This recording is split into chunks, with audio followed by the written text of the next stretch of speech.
दोस्तों, आज हम बात करेंगे बॉलीवुड की उस हसीन अदाकारा के बारे में जिनकी मासूम मुस्कान और खूबसूरत आंखों का जादू आज भी करोड़ों लोगों के दिलों पर कायम है।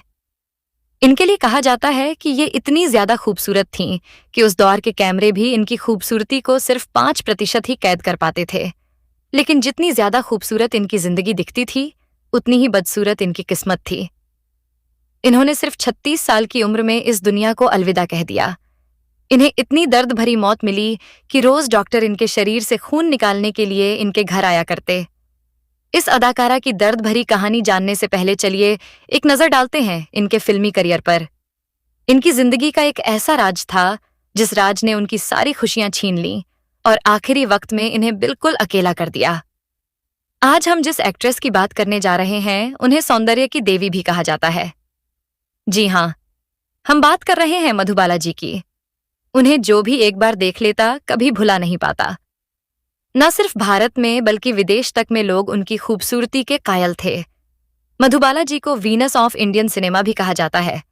उनका जन्म वैलेंटाइंस डे के दिन यानी 14 फरवरी सन 1933 को दिल्ली में हुआ। इनका असली नाम था मुमताज जहां बेगम। इनके पिता का नाम अताउल्लाह खान और मां का नाम आयशा बेगम था। मधुबाला 11 बहन भाई थे और वह 5वें नंबर की थी। उनके पिता तंबाकू बनाने वाली फैक्ट्री में काम करते, लेकिन किसी कारण से उनकी यह नौकरी छूट गई और वह दिल्ली चले आए।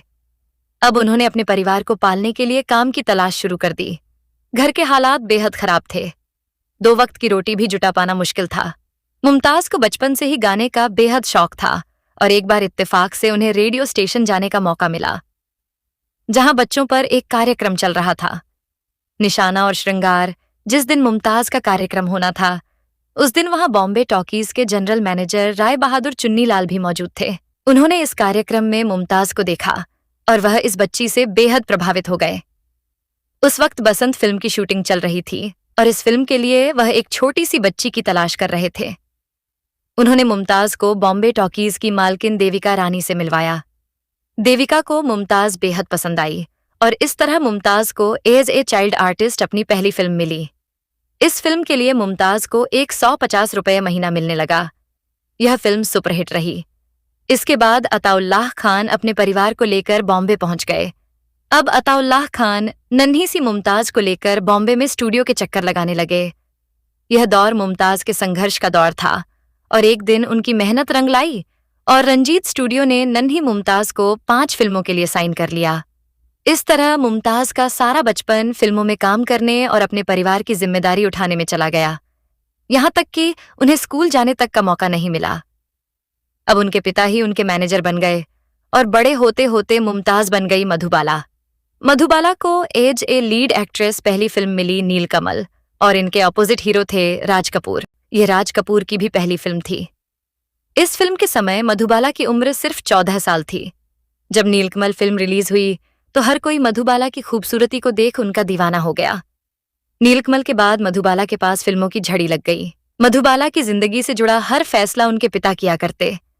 उनका मधुबाला की जिंदगी पर पूरा कंट्रोल था। इस चक्कर में उन्होंने बिना सोचे समझे फिल्मों का चुनाव कर लिया, जिस कारण से मधुबाला की कई फिल्में फ्लॉप हो गई क्योंकि उनके पिता ज्यादा से ज्यादा पैसा कमाना चाहते थे। लेकिन मधुबाला ने हार नहीं मानी और एक दिन उनकी किस्मत ने एक बार फिर करवट ली। 1949 में उनकी फिल्म आई मेहर। इस फिल्म को डायरेक्ट किया था मशहूर डायरेक्टर कमाल अमरोही ने। रहस्य से भरी यह फिल्म सुपरहिट रही। इस फिल्म से ही उनका नाम मुमताज बेगम से बदलकर मधुबाला हो गया। 1950 तक मधुबाला भारतीय सिनेमा जगत की हाईएस्ट पेड एक्ट्रेस बन गई। उस वक्त हर अभिनेता मधुबाला के साथ काम करना चाहता था। इतना ही नहीं, मधुबाला की प्रतिभा और खूबसूरती से हॉलीवुड भी अछूता नहीं रहा। उन्हें हॉलीवुड से भी फिल्मों के ऑफर मिलने लगे, लेकिन उनके पिता ने इस ऑफर से इनकार कर दिया। इसके बाद 1950 में उनकी फिल्म आई बादल। इस फिल्म में लीड रोल में थे प्रेमनाथ। शूटिंग के दौरान ये दोनों एक दूसरे के काफी करीब आ गए। इस दौर में मधुबाला का करियर अपने पीक पर था। मधुबाला और प्रेमनाथ एक दूसरे से शादी करना चाहते थे, लेकिन इन दोनों का धर्म अलग था। इस कारण से मधुबाला के पिता ने इस रिश्ते से इनकार कर दिया। प्रेमनाथ ने उस वक्त की मशहूर अभिनेत्री बीना रॉय से शादी कर दी, लेकिन यह शादी सफल नहीं हो सकी। प्रेमनाथ कभी मधुबाला को भुला ही नहीं पाए और रात दिन शराब पीने लगे। जब मधुबाला को यह पता चला तो उन्होंने प्रेमनाथ को शराब न पीने के लिए अपनी कसम दे डाली। इसके बाद प्रेमनाथ ने 14 साल तक कभी शराब को हाथ नहीं लगाया। इसके बाद मधुबाला अपनी फिल्मों की शूटिंग में बिजी हो गई। मधुबाला की दीवानगी उनके फैंस में इतनी ज्यादा थी कि उनकी एक झलक पाने के लिए लोग दीवाने हो जाते। बॉडीगार्ड रखने का चरण मधुबाला ने ही चलाया था। कहा जाता है कि मधुबाला की खूबसूरती को देखकर उनके को एक्टर डायलॉग तक बोलना भूल जाया करते। उनके बारे में कहा जाता है कि वो वक्त की बड़ी पाबंद थी, सेट पर कभी लेट नहीं पहुंचती, लेकिन वह लगातार फिल्मों में काम करती रही। इसके बाद उनकी जिंदगी में आए दिलीप कुमार। फिल्म तराना के सेट पर दिलीप कुमार और मधुबाला की पहली मुलाकात हुई थी और धीरे धीरे मधुबाला दिलीप कुमार को दिल दे बैठी। एक दिन मधुबाला ने गुलाब के फूल के साथ दिलीप साहब को खत लिखा और खत में लिखा, अगर आपको मुझसे मोहब्बत का इकरार है तो इन गुलाबों को कबूल फरमाएं। दिलीप साहब ने भी मुस्कुराकर मधुबाला की मोहब्बत कबूल कर ली। दिलीप साहब अक्सर उनसे मिलने शूट पर पहुंच जाया करते। चारों तरफ इन दोनों के प्यार की चर्चाएं होने लगीं और सब कुछ बहुत अच्छा चल रहा था कि आसिफ ने इन दोनों को सन 1950 में अपनी फिल्म मुग़ल-ए-आज़म के लिए साइन कर लिया। इन दोनों की सगाई भी हो चुकी थी। फिर इन दोनों की जिंदगी में कुछ ऐसा हुआ कि सब कुछ बदल गया। सन 1956 में बी.आर. चोपड़ा ने फिल्म नया दौर के लिए मधुबाला और दिलीप कुमार को साइन किया। फिल्म की शूटिंग शुरू हो गई। 10 दिन की शूटिंग हो चुकी थी। बी.आर. चोपड़ा इस फिल्म के लिए आउटडोर शूट करना चाहते थे। उन्होंने भोपाल के पास बुधिनी कस्बे में शूटिंग का प्लान बनाया। 2 महीने चलनी थी यह आउटडोर शूटिंग, लेकिन इस शूटिंग के लिए अताउल्लाह खान राजी नहीं हुए क्योंकि वह मधुबाला को बॉम्बे से बाहर जाने नहीं देते थे। बस बात यहीं से बिगड़ गई। गुस्से में आकर बी.आर. चोपड़ा ने मधुबाला की जगह वैजंती माला को साइन कर लिया। इस सब में दिलीप कुमार ने बी.आर. चोपड़ा का साथ दिया और उन्हें लगा कि अताउल्लाह खान अपनी बेकार की जिद की वजह से मधुबाला को बाहर नहीं जाने दे रहे हैं।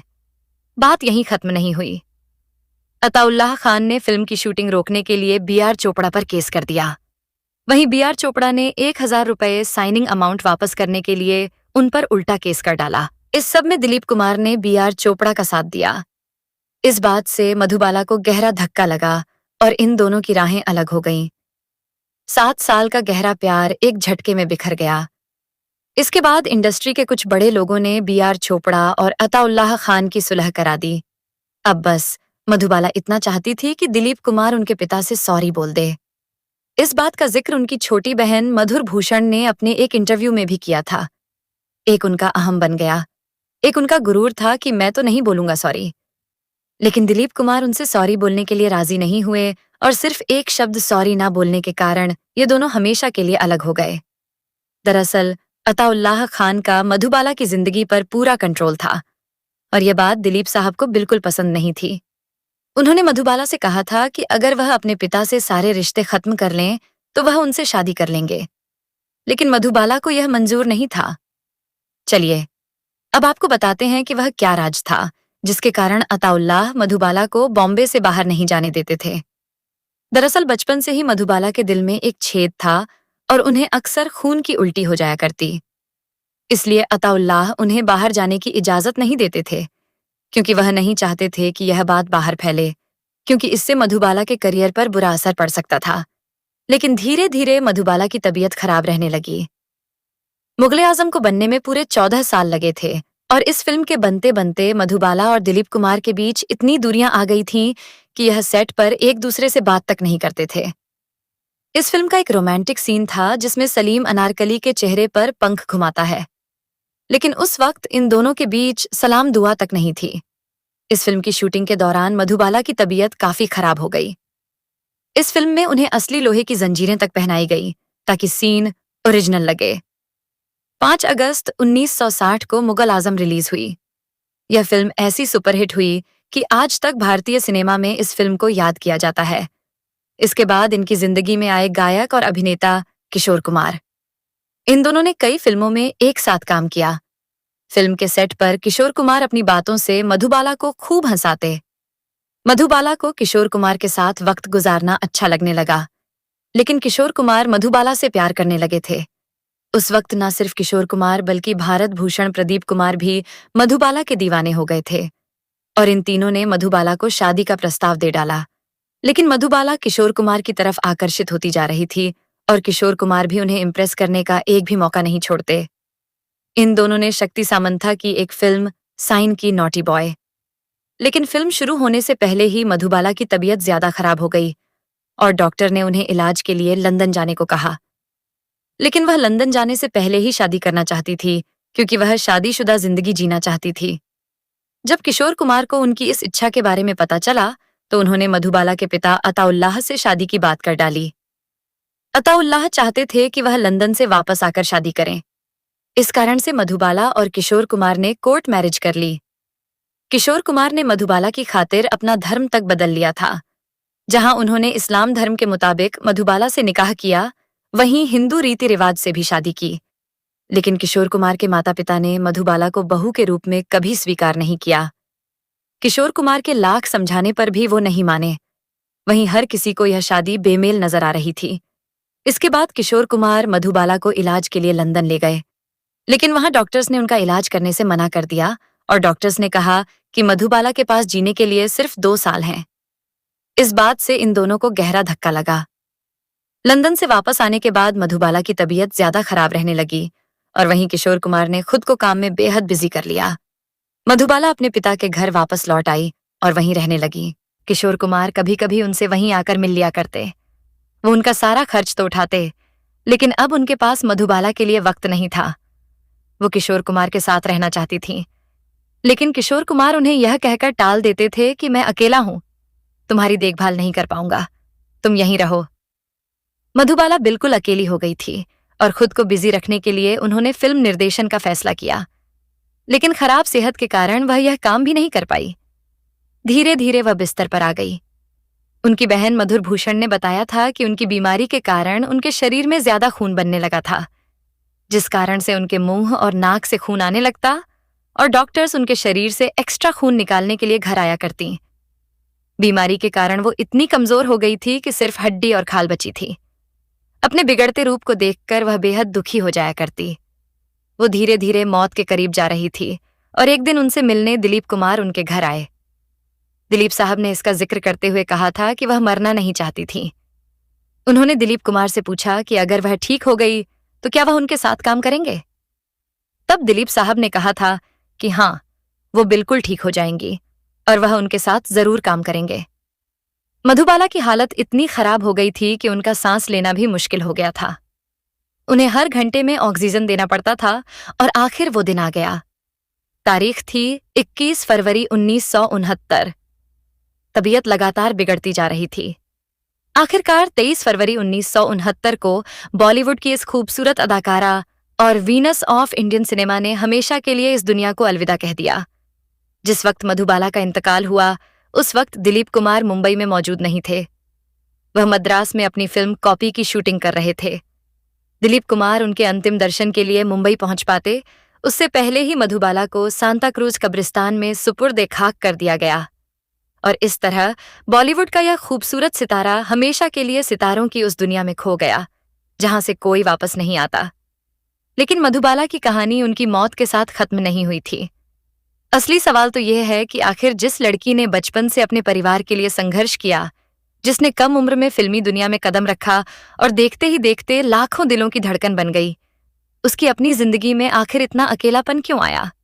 मधुबाला की जिंदगी को करीब से जानने वाले लोग बताते हैं कि पर्दे पर हमेशा मुस्कुराती नजर आने वाली मधुबाला अपनी निजी जिंदगी में बेहद भावुक थीं।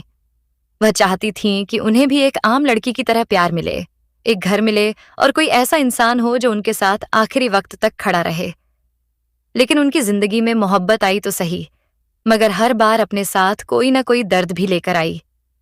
दिलीप कुमार के साथ उनका रिश्ता बॉलीवुड की सबसे चर्चित प्रेम कहानियों में गिना जाता है।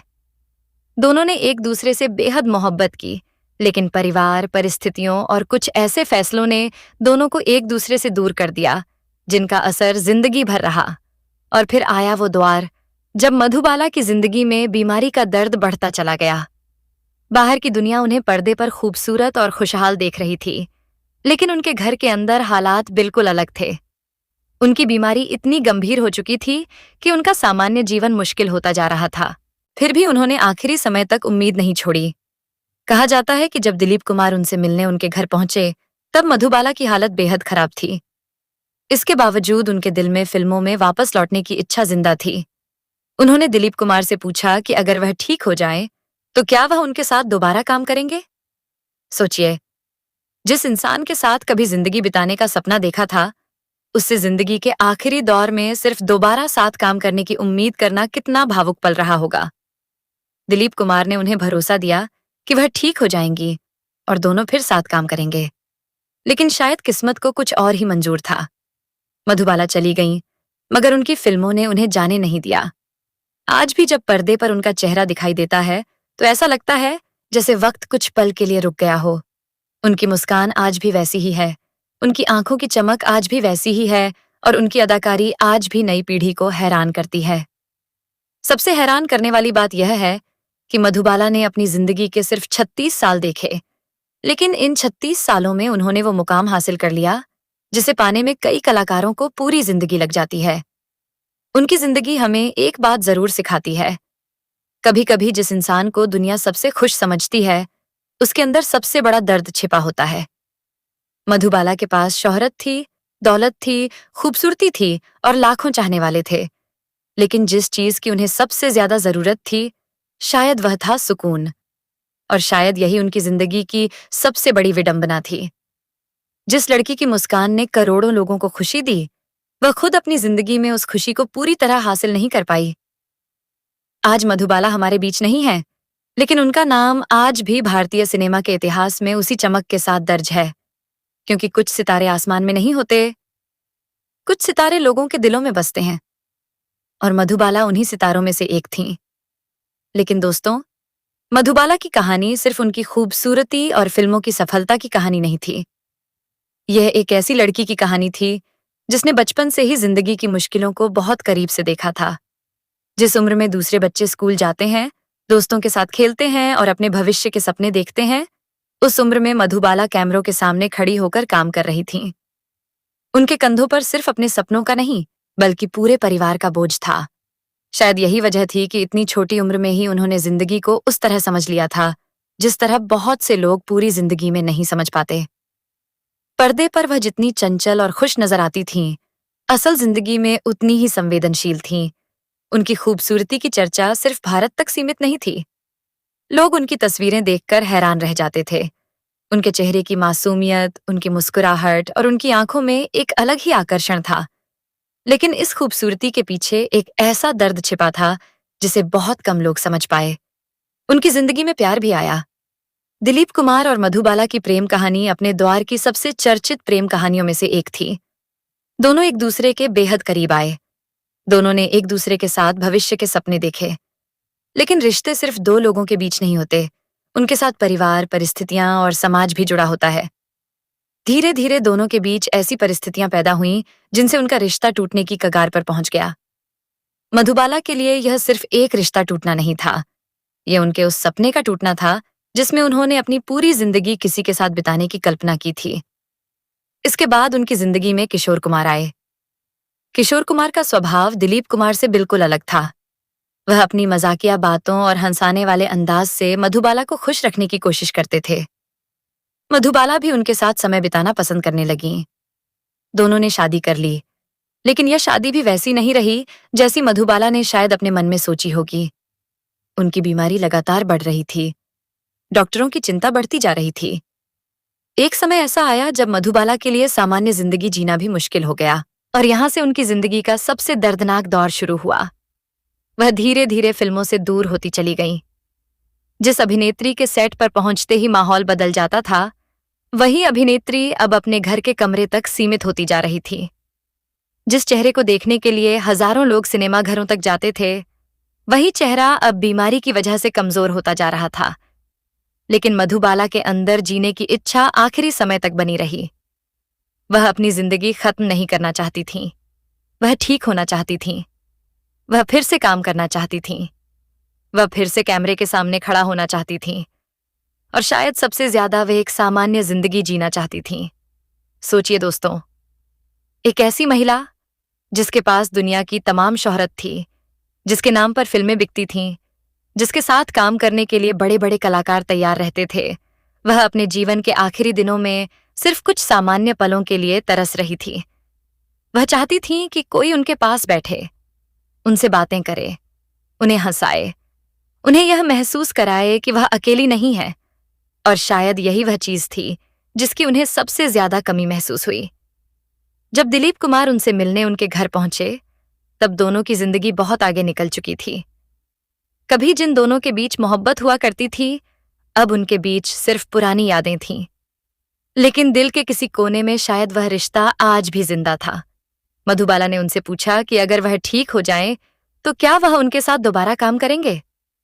दिलीप कुमार ने उन्हें भरोसा दिया कि वह ठीक हो जाएंगी और दोनों साथ काम करेंगे, मगर जिंदगी ने उन्हें वह मौका नहीं दिया।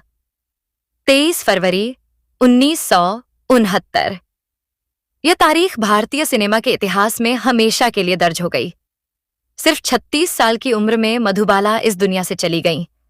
एक ऐसी अदाकारा जिसकी जिंदगी अभी बहुत बाकी थी, जिसके पास करने के लिए बहुत कुछ था, जिसे अभी और फिल्में करनी थीं, जिसे अभी और किरदार निभाने थे, जिसे शायद अभी अपनी जिंदगी को नए सिरे से जीना था।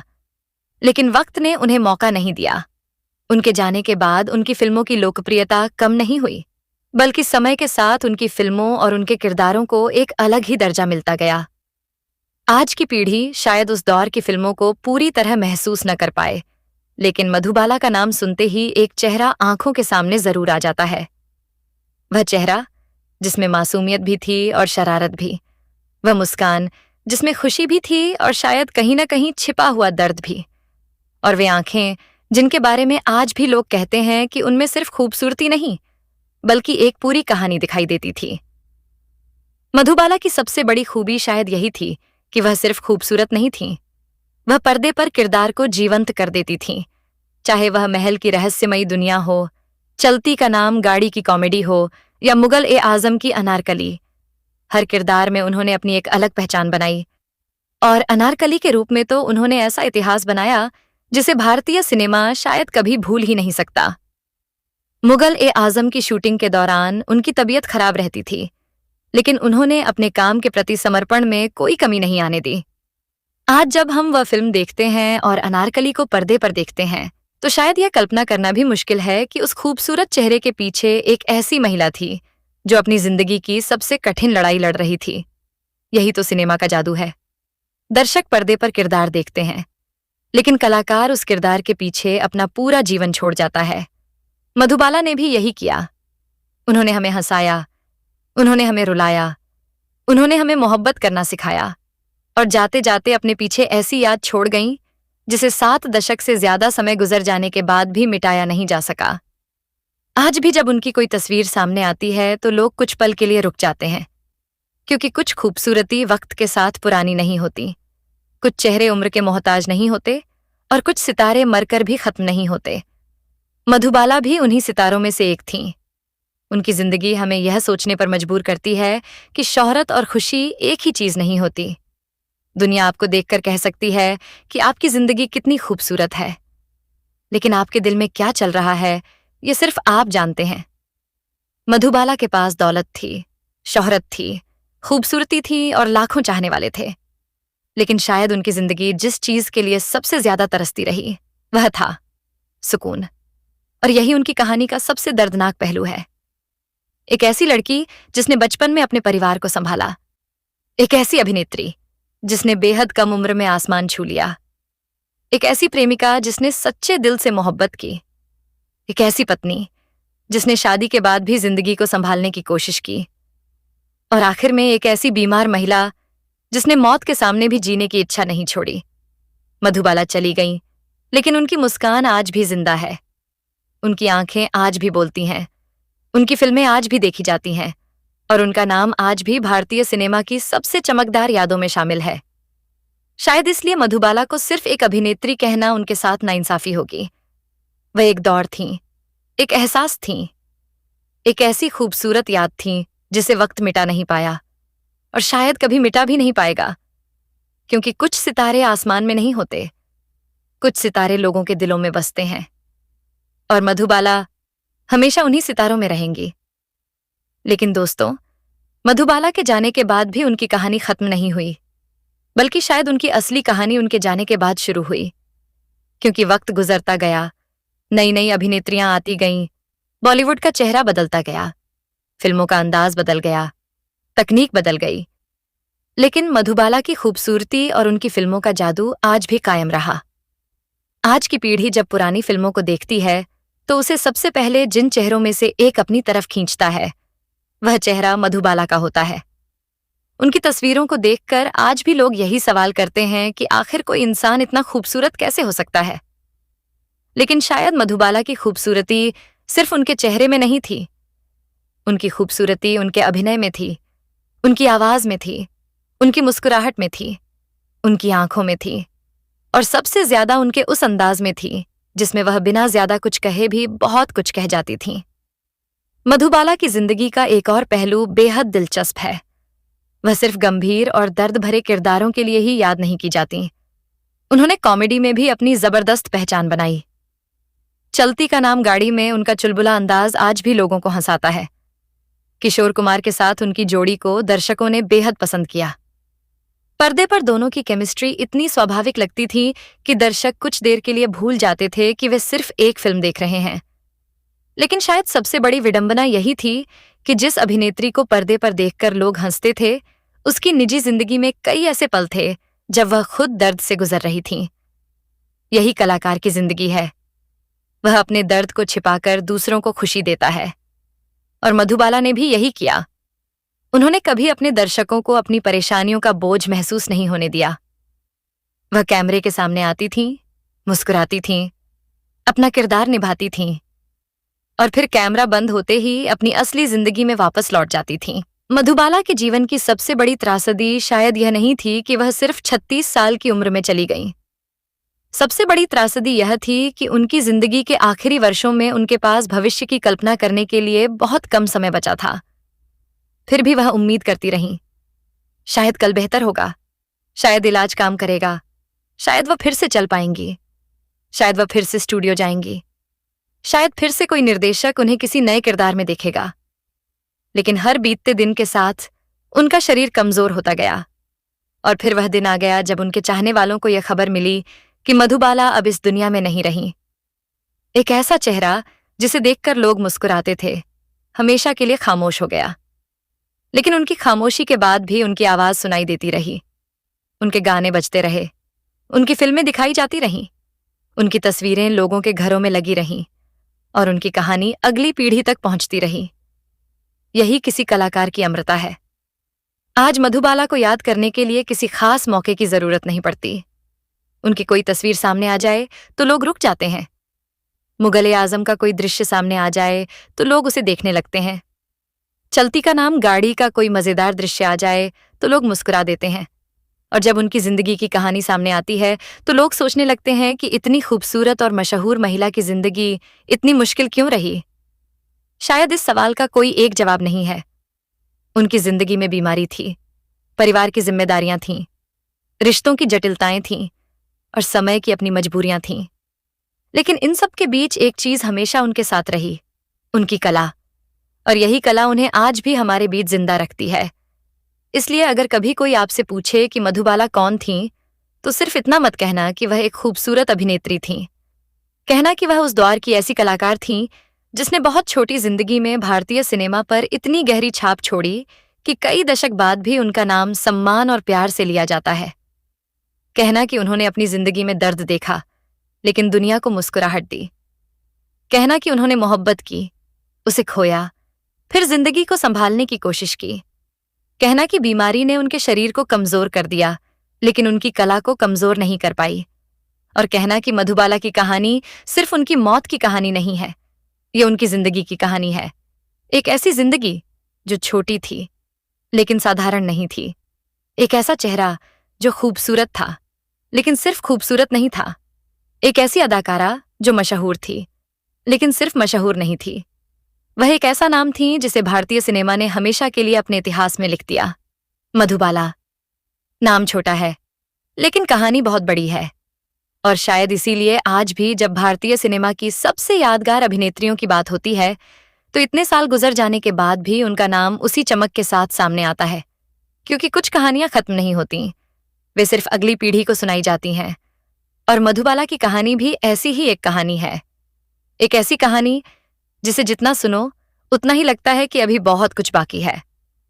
तो दोस्तों, ये थी बॉलीवुड की खूबसूरत अदाकारा मधुबाला जी की जिंदगी की कहानी। एक ऐसी कहानी जिसमें खूबसूरती थी, शोहरत थी, मोहब्बत थी, लेकिन साथ ही दर्द और तन्हाई भी थी।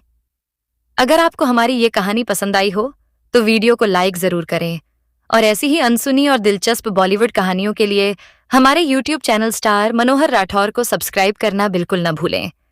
वीडियो को अपने दोस्तों और परिवार के साथ शेयर जरूर करें। मैं हूं आपका दोस्त मनोहर राठौर और मिलूंगा आपसे एक और सितारे की ऐसी ही दिलचस्प कहानी के साथ। तब तक के लिए अपना ख्याल रखिए, खुश रहिए और जुड़े रहिए स्टार मनोहर राठौर के साथ। धन्यवाद दोस्तों। जय हिंद।